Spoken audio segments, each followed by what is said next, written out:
ഒരു ലീക്കേജ് ആണ്. നാലാമതാണ് ഏറ്റവും പ്രധാനപ്പെട്ട കാര്യം, ഇക്കോണമിയെ സ്റ്റിമുലേറ്റ് ചെയ്യണം.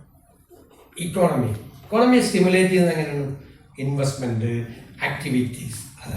അതുകൊണ്ടാണ് എൻ്റെ ഡ്രീം പ്രോജക്ട്സ് ഈ 2 അന്താരാഷ്ട്ര തുറമുഖങ്ങളും ഒരു കണ്ടെയ്നർ ടെർമിനലും 17 മിനി തുറമുഖങ്ങളുള്ള കേരളത്തെ ഒരു പോർട്ട് സിറ്റിയാക്കി മാറ്റണം.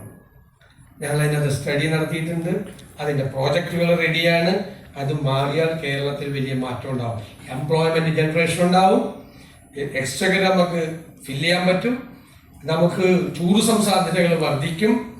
കാരണം തൊട്ടിപ്പുറത്ത് ബാക്ക് വാട്ടറാണ്, അതുമായിട്ട് ഇൻ്റഗ്രേറ്റ് ചെയ്യുക. അതിൻ്റെ തൊട്ടപ്പുറത്ത് വെസ്റ്റേൺ ഗാർഡ്സ് ആണ്. വളരെ ചെറിയ പ്രോക്സിമിറ്റിയിലാണ് കേരളം. നമ്മുടെ ജോഗ്രഫിക്ക് ചില പ്രത്യേകതകളുണ്ട് അല്ലേ? എല്ലാം അടുത്തടുത്താണ്. നമ്മുടെ ഡിസഡ്വാൻറ്റേജ് എന്താണ്? നമ്മുടെ ഡെൻസിറ്റി ഓഫ് പോപ്പുലേഷനാണ്.